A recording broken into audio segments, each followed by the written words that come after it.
Hello students, guidance গুরুর পক্ষ থেকে তোমাদের জন্য প্রতিদিন যে upcoming SSC MTS, SSC GD এবং এসএসসি ফেজ 9 এর জন্য প্রতিদিন মিক্স এমসিকিউ করানো হচ্ছে, তার আজকে আরো একটি ক্লাস এবং সেট নাম্বার 4 নিয়ে হাজির হয়ে পড়েছি, যেখানে তোমাদের প্রতিটা ক্লাসে 30টি করে গুরুত্বপূর্ণ এবং সমস্ত সাবজেক্ট কিন্তু কভার আপ করে কিন্তু এমসিকিউ দেওয়া হয়ে থাকে। History, geography, polity, economics, science এবং কারেন্ট অ্যাফেয়ার্স থেকে মিক্সিং প্রশ্ন কিন্তু দেওয়া হয়ে থাকে। এই সমস্ত ক্লাস এবং প্রশ্ন কিন্তু প্রতিদিন তোমরা ফলো করতে থাকবে গাইডেন্স গুরুর চ্যানেলে। তোমাদের কিন্তু অবশ্যই হেল্প হবে এবং অনেক প্রশ্ন কিন্তু কমন পাবে। একদম এসএসসি স্ট্যান্ডার্ড লেভেলে কিন্তু প্রশ্ন উত্তর করানো হচ্ছে। তো চলো শুরু করা যাক আজকের ক্লাসটা। তার আগে চ্যানেলে নতুন হয়ে থাকলে অবশ্যই চ্যানেলটিকে সাবস্ক্রাইব করো এবং টেলিগ্রাম গ্রুপে যুক্ত হয়ে যাবে। ক্লাসের পরে ডেসক্রিপশন বক্সে লিঙ্ক দেওয়া রয়েছে, সেখান থেকে তোমরা পিডিএফটা পেয়ে যাবে। তো প্রথম প্রশ্ন কি রয়েছে আজকের সেটে সেটা দেখে নেওয়া যাক। দেখো, the Aryans dedicated whole of a separate mandala in Rigveda for hymns dedicated to. Very important প্রশ্ন এটি।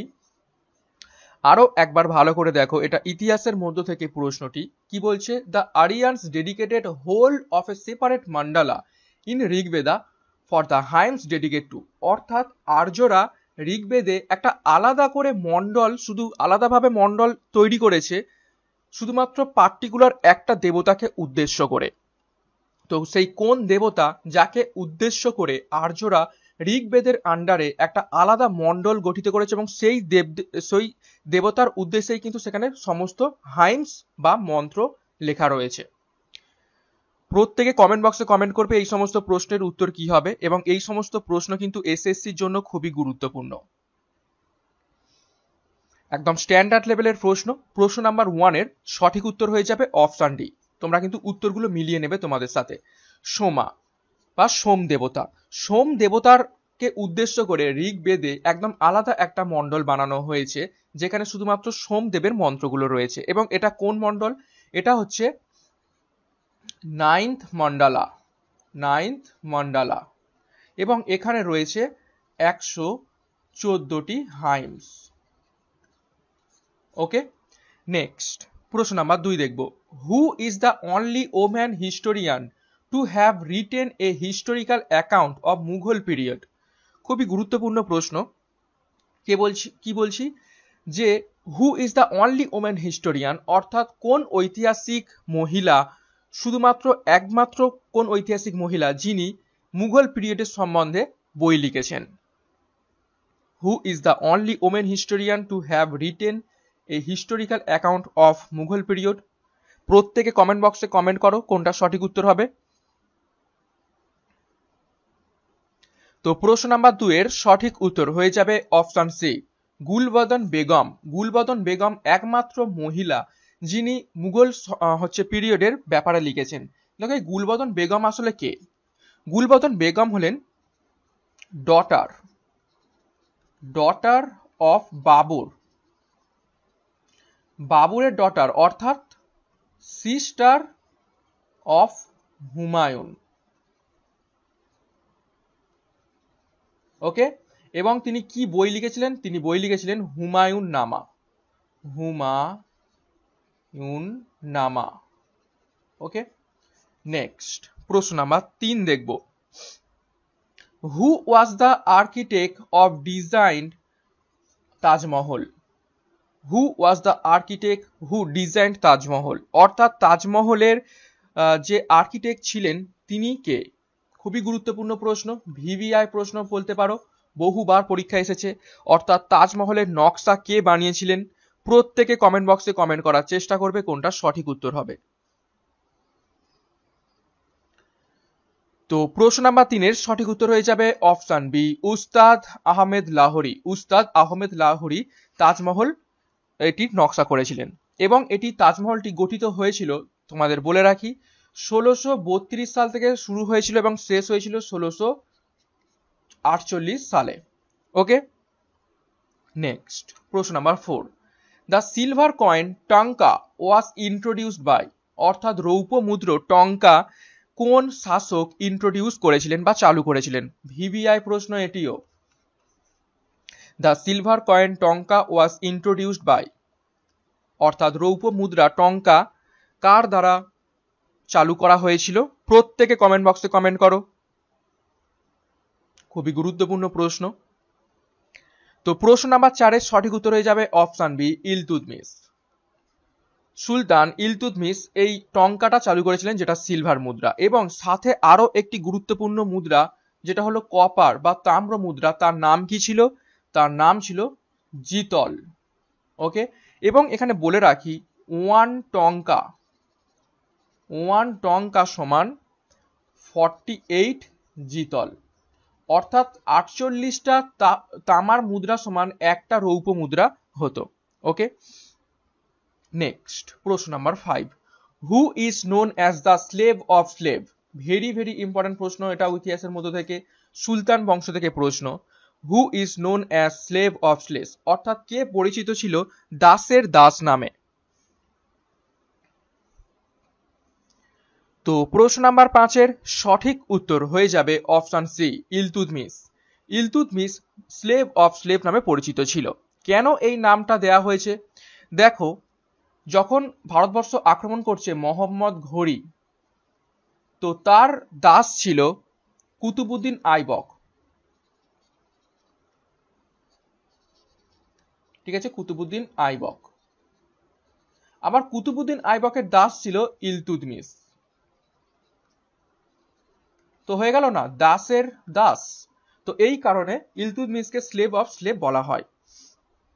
নেক্সট প্রশ্ন number 6, the paintings in Ajanta and Ellora caves are indicative of development of art under the, আরো একবার প্রশ্ন দেখো, the paintings in Ajanta and Ellora cave are indicative of development of art under the, অর্থাৎ যে অজান্তা এবং ইলোরা গুহা রয়েছে তার ভিতরে যে গুহা চিত্রগুলো রয়েছে সেইগুলো কোন রাজত্বের আমলে ডেভেলপড হয়েছিল? প্রত্যেকে কমেন্ট বক্সে কমেন্ট করবে। ভিভিআই প্রশ্ন, অজান্তা এবং ইলোরা কেভের ভিতরে যে গুহা চিত্রগুলো রয়েছে সেগুলো কোন রাজত্ব বা কোন রাজার আমলে বা কোন রাজবংশের আমলে ডেভেলপড হয়েছিল? খুবই গুরুত্বপূর্ণ প্রশ্ন। তো প্রশ্ন নাম্বার 6 এর সঠিক উত্তর হয়ে যাবে অপশন ডি, চালুক্য। চালুক্য রাজবংশের সময় এগুলো ডেভেলপ হয়েছিল। এবং কোন রাজা ছিল, কোন রাজার সময়?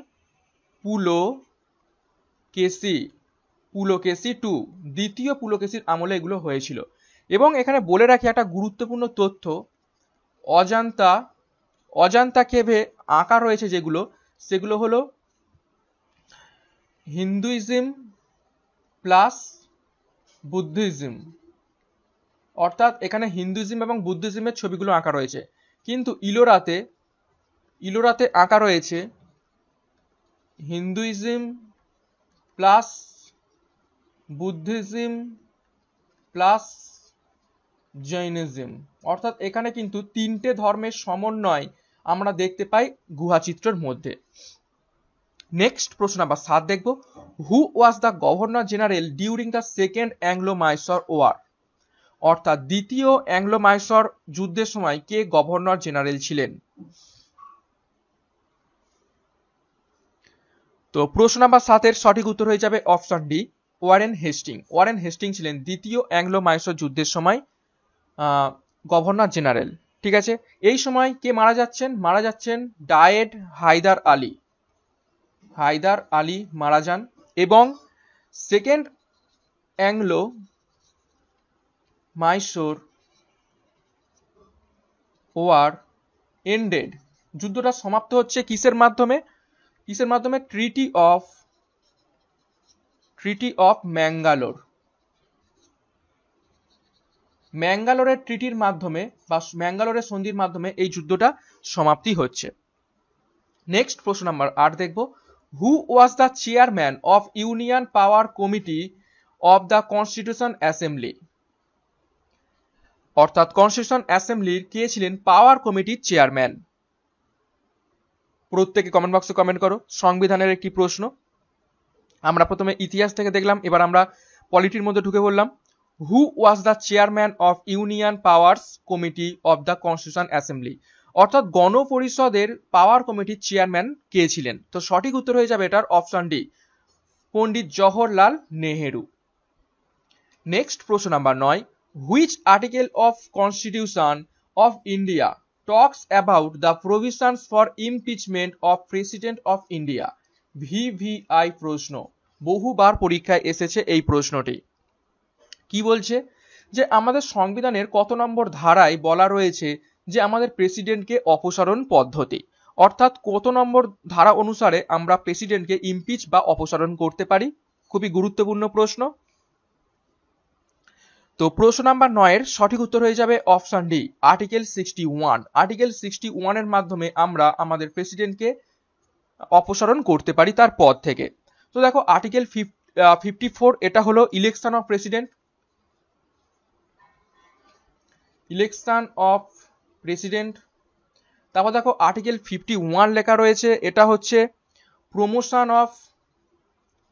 Promotion of piece and security.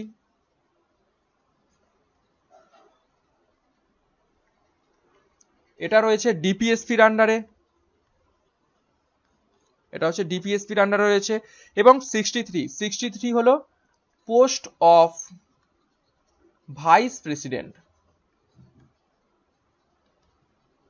তো গুরুত্বপূর্ণ অন্যান্য আর্টিকেলগুলো যেগুলো অপশনে ছিল সেগুলোর ব্যাপারে জেনে নিলাম, এবং আমাদের সঠিক উত্তর হয়ে যাবে 61, যেটার মাধ্যমে প্রেসিডেন্টকে ইমপিচ করা যায়। নেক্সট প্রশ্ন number 10, by which charter act the East India company monopoly of trade with China comes to end. খুবই গুরুত্বপূর্ণ প্রশ্ন, অর্থাৎ কততম বা কোন সালে চার্টার অ্যাক্ট অনুযায়ী চীন দেশের সাথে ব্রিটিশদের একদম একচেটিয়া ব্যবসাটা বন্ধ হয়ে গিয়েছিল। তো প্রশ্ন নাম্বার 10 এর সঠিক উত্তর হয়ে যাবে option B, charter act 1813। Very very important প্রশ্ন এটি। নেক্সট প্রশ্ন number 11, the law framed by judiciary is called. The law framed by judiciary is called, অর্থাৎ জুডিশিয়ারির দ্বারা যে আইনটা বানানো হয়েছে বা তৈরি করা হয়েছে তাকে কি আইন বলে ডাকা হয়। তো প্রশ্ন নাম্বার 11 এর সঠিক উত্তর হয়ে যাবে অপশন বি, কেস ল। তাকে কেস ল বলে ডাকা হয়। নেক্সট প্রশ্ন number 12, Dandeli wildlife sanctuary is in which state. Dandeli wildlife sanctuary is in which state, অর্থাৎ দান্দেলি বন্যপ্রাণ সংরক্ষণ কোন রাজ্যে অবস্থিত রয়েছে। প্রশ্ন নাম্বার 12 সঠিক উত্তর হয়ে যাবে অপশন ডি, কর্ণাটকা। কর্ণাটকে এটি অবস্থিত রয়েছে। নেক্সট প্রশ্ন number 13, when did India adopt the international tsunami warning system, অর্থাৎ কোন বছর ভারতবর্ষ আন্তর্জাতিক সুনামি ওয়ার্নিং সিস্টেমটা অ্যাডপ্ট করেছে। তো প্রশ্ন নাম্বার 13 সঠিক উত্তর হয়ে যাবে অপশন বি, 2005 সালে। এই রকম প্রশ্ন কিন্তু এসএসসিতে এসে থাকে। নেক্সট প্রশ্ন number 14, which hill station name means place of thunderbolt. Very very important প্রশ্ন। কি বলছে, which hill station name means place of thunderbolt, অর্থাৎ নিচের অপশনগুলোর মধ্য থেকে কোন হিল স্টেশনের নামের অর্থ হলো বজ্র বিদ্যুৎ। তো প্রশ্ন নাম্বার 14 কোনটা সঠিক উত্তর হবে, সঠিক উত্তর হয়ে যাবে অপশন ডি, দার্জিলিং। দার্জিলিং একটি পাহাড়ি হিল স্টেশন। তো এই কথাটির দার্জিলিং কথার অর্থ হলো থান্ডারবোল্ট। কেন দেখো, ডোরজে প্লাস লিং এই দুটো কথা মিলিয়ে হয়েছে দার্জিলিং। তো ডোরজে এবং লিং যুক্ত হয়ে হয়েছে থান্ডারবোল্ট, এবং এটা হচ্ছে একটা তিবেতিয়ান ল্যাঙ্গুয়েজ। নেক্সট আমরা দেখব প্রশ্ন number 15, the flash flood is related with which of following. The flash flood is related with which of the following. প্রশ্ন নাম্বার 15 সঠিক উত্তর হয়ে যাবে option B, cyclonic storm. Cyclonic স্টর্মকে বলা হয় দ্য ফ্লাশ ফুড। নেক্সট প্রশ্ন number 16, quasi rent is a phenomenon. Quasi rent is a phenomenon, অর্থাৎ কোয়াসি রেন্টটা নিচের কোন ধরনের একটা ফেনোমেনন বা মেথড। আমরা ইকোনমিক্সের মধ্যে ঢুকে পড়লাম। তো প্রশ্ন নাম্বার 16 সঠিক উত্তর হয়ে যাবে অপশন সি, শর্ট টার্ম। অর্থাৎ শর্ট টার্ম রেন্ট হলো একটি কোয়াসি রেন্ট, অর্থাৎ এটা হলো টেম্পোরারি রেন্ট। এটা হলো কোয়াসি রেন্ট, ভেরি শর্ট টার্মের রেন্টকে বলা হয় কোয়াসি রেন্ট। প্রশ্ন number 17, taxes on professions can be levied by, অর্থাৎ আমাদের প্রফেশনের ওপর যে কর ধার্য করা হয় সেটি লিভাইড বাই অর্থাৎ কোন সরকারের দ্বারা এটা গৃহীত হয়। প্রফেশনের ওপর যে কর বা ট্যাক্স আরোপ করা হয় সেটা কোন গভর্নমেন্টের দ্বারা আমাদের কাছ থেকে নেওয়া হয়। তো প্রশ্ন নাম্বার 17 সঠিক উত্তর হয়ে যাবে option A, state government only, অর্থাৎ রাজ্য সরকার প্রফেশনের ওপর যে ট্যাক্সটা থাকে সেটা গ্রহণ করে।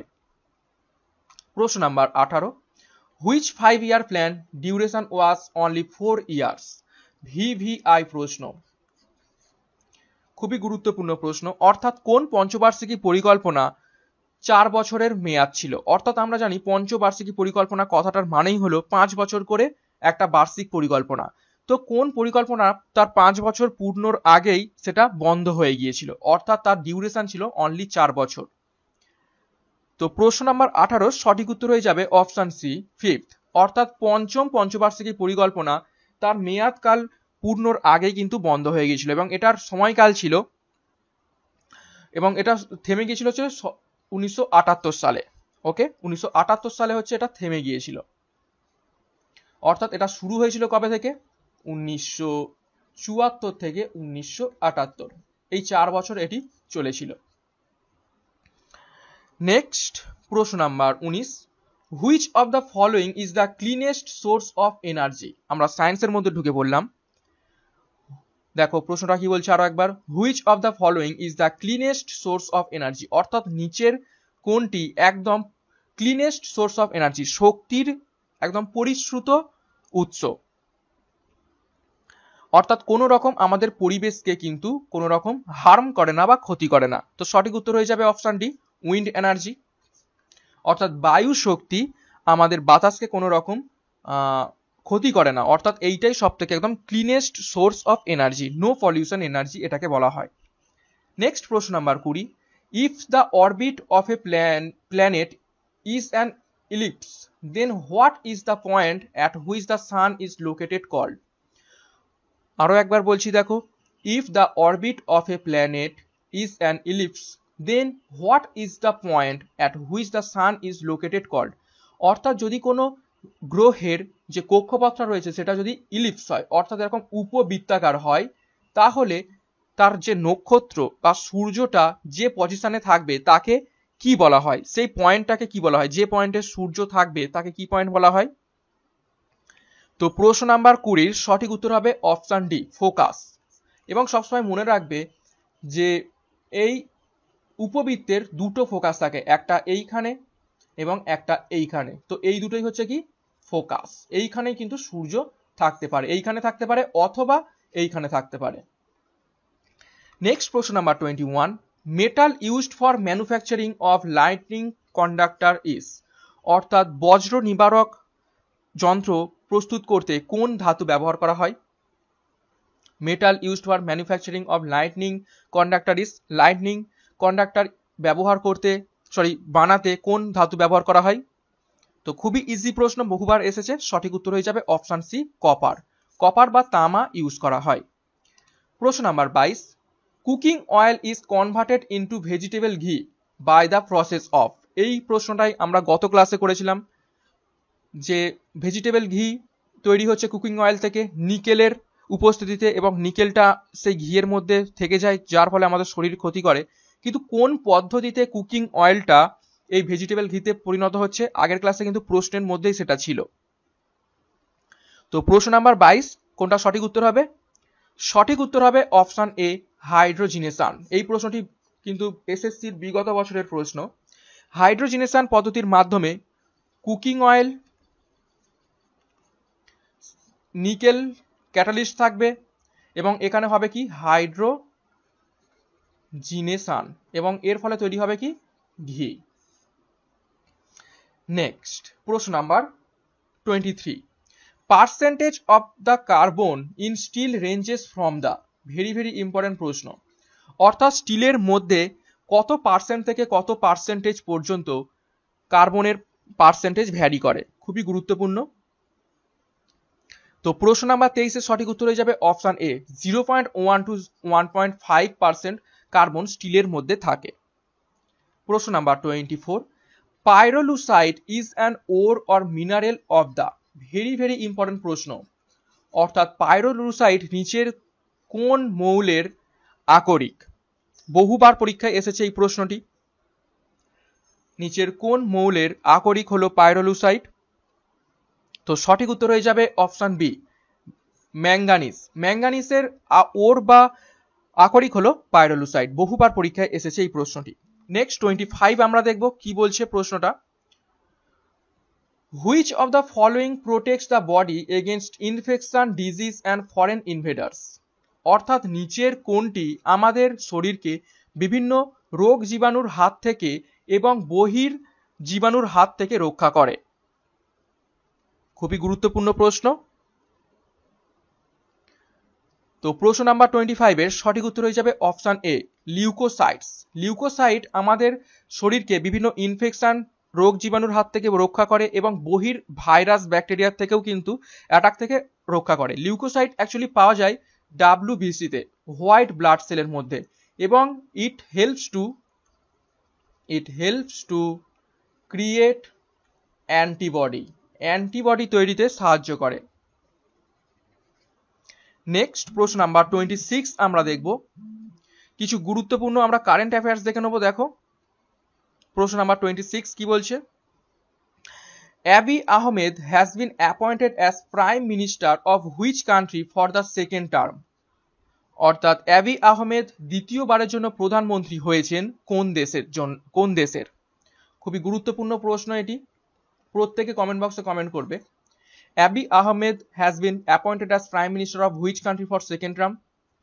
তো প্রশ্ন নাম্বার 26 এর সঠিক উত্তর হয়ে যাবে অপশন সি, ইথিওপিয়া। ইথিওপিয়ার দ্বিতীয়বারের জন্য প্রধানমন্ত্রী পদে নির্বাচিত হয়েছেন অ্যাবি আহমেদ। প্রশ্ন number 27, who among the following has on Commonwealth points of light award? Very important প্রশ্ন। কি বলছে দেখো, নিচের কোন জন কমনওয়েলথ পয়েন্টস অফ লাইট অ্যাওয়ার্ডটি জিতে নিয়েছেন? তো প্রশ্ন নাম্বার 27 সঠিক উত্তর হয়ে যাবে option D, Syed Osman Azhar Maqsusi. Syed Osman Azhar Maqsusi commonwealth points of light award এটা কিন্তু জিতে নিয়েছে 2021 সালে। প্রশ্ন number 28, world population day is observed every year on? VVI প্রশ্ন, বহুবার প্রশ্নটা এসেছে। বিশ্ব জনসংখ্যা দিবস কোন দিনটিতে পালন করা হয়ে থাকে? World population day is observed every year on which date? প্রত্যেকে কমেন্ট বক্সে কমেন্ট করো। তো প্রশ্ন নাম্বার 28 এর সঠিক উত্তর হয়ে যাবে অপশন এ, 11ই জুলাই। এবং আজকে ডেটটা হলো 5ই অক্টোবর। 5ই অক্টোবর হলো কি, ওয়ার্ল্ড টিচার্স ডে। আন্তর্জাতিক শিক্ষক দিবস হলো 5ই অক্টোবর এবং জাতীয় শিক্ষক দিবস আমরা পালন করে থাকি 5ই সেপ্টেম্বর। নেক্সট প্রশ্ন number 29, in which state India's first cryptogamic garden has been inaugurated? অর্থাৎ ভারতের কোন রাজ্যে প্রথম ক্রিপ্টোগ্যামিক বাগান উদ্বোধন হয়েছে? প্রত্যেকে কমেন্ট বক্সে কমেন্ট করার চেষ্টা করো কোনটা সঠিক উত্তর হবে। In which state India's first cryptogamic garden has been inaugurated? তো সঠিক উত্তর হয়ে যাবে অপশন বি, উত্তরাখণ্ড। উত্তরাখণ্ডে এটি উদ্বোধন হয়েছে। এবং কোথায় হয়েছে? উত্তরাখণ্ডের দেরাদুনে। নেক্সট প্রশ্ন নাম্বার 30 দেখব। Who among the following has won Wimbledon junior men's title? Very important প্রশ্ন। Who among the following has won the Wimbledon junior men's title? VVI প্রশ্ন, পরীক্ষায় আসার জন্য কিন্তু খুবই গুরুত্বপূর্ণ। অর্থাৎ উইম্বলডন জুনিয়র মেন্স টেনিস ওপেনে কোনজন জিতেছে? সঠিক উত্তর হয়ে যাবে অপশন বি, সমীর ব্যানার্জি। ইনি হচ্ছেন ভারতীয় বংশোদ্ভূত একজন tennis player. Samir Banerjee junior Wimbledon men's title জিতে নিয়েছেন। এবং Wimbledon men's tournament men's title অর্থাৎ যেটা বড়দের সেটা জিতেছেন নোভাক জোকোভিচ। ওকে, তো গুরুত্বপূর্ণ তথ্য এখান থেকে জানলাম। তো আজকের ক্লাসের মধ্য থেকে আমরা গুরুত্বপূর্ণ 30টি প্রশ্ন উত্তর কিন্তু করে ফেললাম। খুবই স্ট্যান্ডার্ড লেভেলের প্রশ্ন উত্তরগুলো আমরা করেছি, যেগুলো তোমাদের পরীক্ষায় কিন্তু আসার চান্স কিন্তু খুবই প্রবল। প্রতিটা সাবজেক্ট আমরা কভার আপ করেছি, শুধুমাত্র কোনো পার্টিকুলার সাবজেক্ট নয়, মিক্সড এমসিকিউ আমরা করেছি প্রতিটা সাবজেক্টের মধ্য থেকেই। ক্লাসটা কেমন লেগেছে একটা লাইক এবং কমেন্ট কিন্তু অবশ্যই করবে, এবং বন্ধুদের সাথে কিন্তু একটু শেয়ার করে দিও। চ্যানেলে নতুন থাকলে চ্যানেলটিকে সাবস্ক্রাইব করে নাও এবং পাশের বেল আইকনটা কিন্তু অবশ্যই প্রেস করে রাখো প্রতিদিন এই রকম গুরুত্বপূর্ণ ক্লাসের নোটিফিকেশন পাওয়ার জন্য। এবং টেলিগ্রাম গ্রুপে যুক্ত হয়ে যাও আমাদের ক্লাসের এই পিডিএফ গুলো পাওয়ার জন্য। তো আজকের মতো ক্লাসটা শেষ করছি। Thank you.